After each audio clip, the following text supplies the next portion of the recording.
Hello, podcast family. Welcome back to another episode in the Farmer Mentor series brought to you by Farmers Inside Track. Now, in this episode, we dive into the inspiring journey of Sydney Claassen, a dedicated farmer from Stellenbosch in the Western Cape, and the visionary behind Pinehaven. Claassen shares the story of how he got started in farming and the challenges he faced in setting up his 7-hectare farm. We explore the initial costs involved in establishing Pinehaven and how he financed these expenses. Claassen also highlights the key business decisions that he believes have significantly contributed to his farming success. He also shares valuable insights into managing the financial aspects of farming, including budgeting, investing, and managing cash flow. Sydney, welcome to Farmers Inside Track. It's definitely lovely chatting with you again. I think you and I last spoke in 2020, if I'm not mistaken. Sydney, for those that have not heard about you, that are based in other provinces, tell us a bit about your story, your journey into agriculture and how you got started. Let's maybe start there. Duncan, thank you for the opportunity to be interviewed. I was privileged to spend the last 17 years with my late father farming, where we basically specialize on our farm vegetable production for one of the top retailers in South Africa. I've gained my experience from the first farm that I basically worked on as a laborer. That farm was a 70% industrial nursery, and the opportunity that I had to learn from seedling production didn't stop there. I was always fascinated by, over the years, getting to know when those seedlings leave the farm and getting to another farmers, what is happening with those seedlings once it's left the controlled environment of the nursery. That is where the drive for me motivated myself to not only focus on seedling production, but actually into vegetable production. That is where it basically started. Yes, Duncan, and I'm not shy to say that, my journey started as a farm worker. I had the opportunity to further my studies, but working as a laborer was my first job. And I always told myself and motivated myself that the level that your fathers and grandfathers progressed in farming, we as the younger generation should always commit to empower ourselves further so that we understand the economics of agriculture and basically what it is to run your own farm, understanding what needs to be done, basically the full cycle of agriculture. Now, your farm Pinehaven in Stellenbosch, what were the initial costs involved in setting it up and how did you manage to finance it? I suppose that's one of the big questions for a lot of farmers. How did you finance it? So what's your story? Duncan, the initial startup cost for us was between 100 and 150,000 at the time we started in 2004.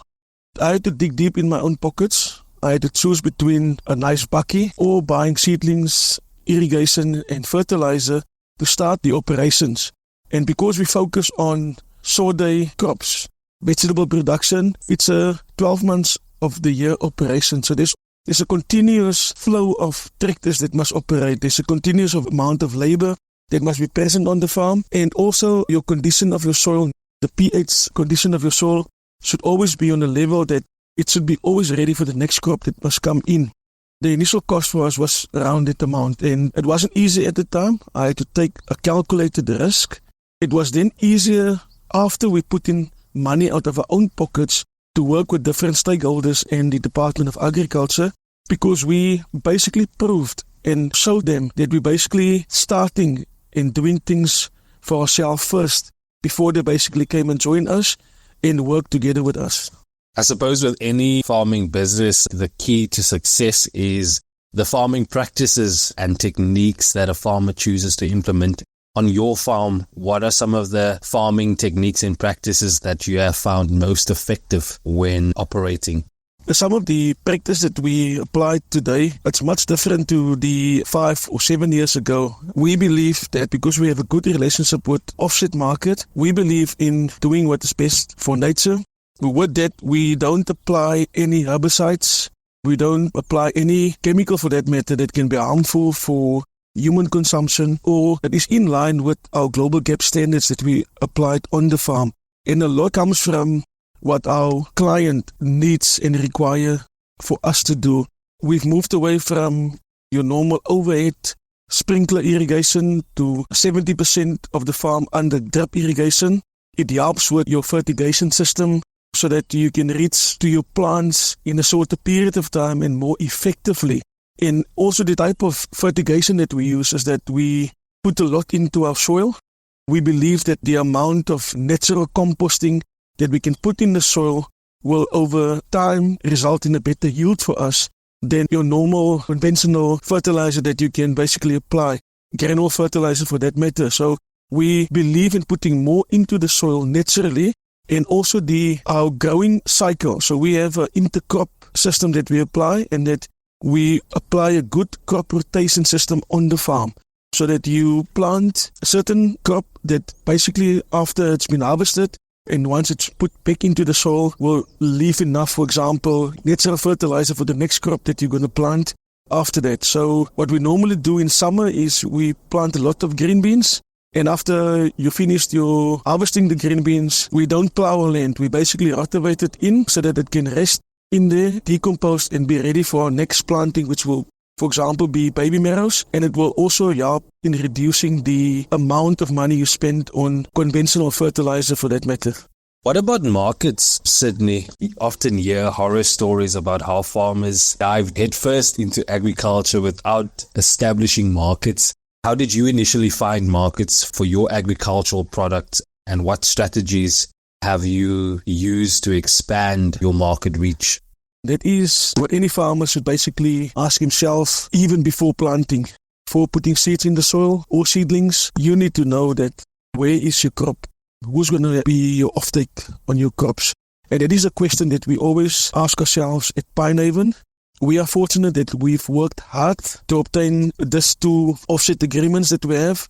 And it's very important for us as farmers to basically follow and do everything possible to satisfy your market. And market is not easy to access because you get different markets. I respect all form of markets, your formal market, your informal market. And that is basically where our produce go. It goes basically to the informal market and your formal market. You as a farmer need to sustain your relationship with any client that you have. And for us at Pinehaven, we treat all clients with the same dignity and respect that they deserve. Because at the end of the day, those are the people that keep your wheels rolling on the farm. We believe that the markets that is out there can be challenging sometimes. Sometimes there is their demands or specifications on the last week before harvesting. We've dealt with it. That is why during the growing season of our crops, we have a good relationship with the technical staff of our clients. And we have an open and transparent relationship so that they're welcome to come to the farm during each phase of our vegetable growing stage. And that is very important so that at the end of the day, they satisfy with the quality and the amount of produce that we have available for them. And it helps a working relationship between us as farmers and also the end user at the end of the day. And markets always change. It's very important to understand what the market demand is outside it. You as a farmer must always align yourself, be able to adapt to what your market requirements is. And the same cultivars of vegetable crops that we've planted 7 years ago, they have changed over the time. But you need to understand what your market needs from you at any given time. Have an open relationship with your buyers, an open, transparent relationship with your buyers. With our buyers, they're welcome to come into the farm at any given time, also to measure the progress from their technical side so that they can inspect the land and make sure that we follow due processes, which is in line with our Global Gap specification. If you look at your farming journey over the past few years, what would you say, what are those key business decisions or moves that have significantly contributed to the success of your farm? Some of the key decisions that we took over the past years as the market change, agricultural practices change is to understand your soil. That is the most important thing for us as farmers, is that we need to understand our soil. Where we in the past normally would follow just traditional farming methods, we've made sure that this time around you do take soil analysis. Make sure that you know what's going on in your soil. Spend enough time reading and liaising with your neighboring farmers. Understand a good farmer relationship is very important. You cannot just apply fertilizer or anything that is somebody phony and tell you what to do. You need to understand what your farm soil condition is and what it needs to bring you optimal yield. What is also important for us was we invest in our laborers. The people that is working on this farm is for us the most important. Their value is more than the seeds that we're going to plant, the seedlings that we're going to transplant. We value them. We've worked on a commission bonus system where after each yield, we motivate them and make them feel important. An integral part of our farm is our workforce. They need to understand that, the better they look after the land, the better they make sure that you get the best crop. A certain portion of that will go towards them and their families. So the labor component is one of the most important for us. And also our relationship with stakeholders, the Department of Agriculture, for that matter, our local municipality. We've invested a lot. After we've harvested, we don't just send the tractor into the land and disking or cultivating the land. We make sure that a portion of that, the crops, gets given back to our community that is surrounding our farm and basically helping them with soup kitchens and the social development of our community close to our farm. The budgeting sector it's run by my brother, who's also farming with me. He's ultimately responsible for all the admin, marketing component of the farm. But it's also important as a farmer that you do understand all sectors of our farming business. And we're privileged enough to be exposed to understand what marketing decisions to be taken. Myself, who's responsible for all the operations on the farm, making sure that from land preparation to harvesting, that's get done in the best possible manner. But as the operations manager, I need to understand the financial sector side of the farm. I also need to understand the marketing sector in the side of the farm. And that is how we basically put hands together as two brothers. On a daily basis, we can liaise with each other. When decisions need to be taken, we consult each other and we take the best decision with the best intake for our farming operations. Yes, Duncan, the marketing financial side of the farm, it's one of the important pillars of the farming operation. My brother was ultimately responsible for that side. We get to sit down weekly and basically discuss the next cycle of planting, the next season of planting, and we can take informed decisions from that. As for myself, who's basically responsible for the overall operations of the farm, I need to understand what needs to be done in the next week, and we follow a good growing program. That's very important for us, so that your expenditures, your budgeting basically can be applied accordingly. For us as farmers, myself, I cannot tell you when last I went on a vacation because this is our daily operation. The only day that we get off on the lighter side, Duncan, is when it's raining on the farm. You get time to make a fire and, sit with your laborers and have a chat with them, getting their heartbeat. But we basically put 110% in our marketing. With regards to investment, we're busy developing a secondary nursery for our farm so that we basically can multiply on our seedling production that basically can help our neighboring farms also to the supply of seedlings to them as well. Sydney, how do you manage the financial aspects of your farm, such as budgeting, investing, and managing cash flow? We hear stories often about farmers telling us that it's important to run your farming enterprise as a business. At the end of the day, that's exactly what it is. It's a business. So when it comes to those aspects, in terms of how you manage the budgeting and the investing and financing side, how do you do it? Farming business is not an easy business, but we've learned over the years that it is possible. It can be done. Don't measure yourself to the next farmer. Don't compete with the next farmer. Understand yourself and what you want to achieve. And we believe in the quality crops. We're not here to compete with the next farmer. We're here to learn from the next farmer and also doing the best for our farming operations. And over the years, we've learned that the best fertilizer for your soil is basically your foot on the ground. Foot on the ground, understand your land, understand your labor force, walk your land so that you basically can be in touch with what's going on in your crops so that you can take those informed decisions. Be willing to learn from the next farmer, your neighboring farmer, and read a lot. That is very important. Someone's listening to this episode now and they are inspired by your journey and some of the strategic decisions that you've made in your farming enterprise. What advice would you give to other farmers who are looking to scale their operations to a similar level as Pinehaven? Some of the advice I can give to fellow farmers is understand your position in agriculture. Be disciplined. Set for yourself short-term, medium-term, long-term goals that you want to achieve. Show to the next person your commitment, dedication for your farming business. Irrespective of how small, medium, if you can show the respect, discipline in a small operation, you can do it in a multi-million rand operation in the next few years. Be willing to learn from the next farmer. Read a lot. When necessary, ask the questions.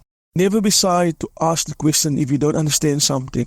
Farming is, for me, it's one of the most pleasant type of work, being an open land, speaking to your laborers, having a good relationship with them, and seeing for us in our sector, vegetable production, seeing how from a seed to a seedling to finally a final product. That cycle of production is what's always intriguing me year in and year out.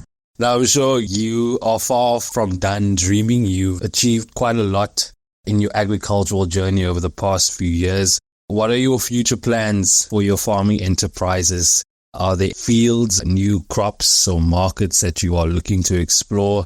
What does the future look like for you? Well, we only have 14 hectares of land, which we're currently intensively farming.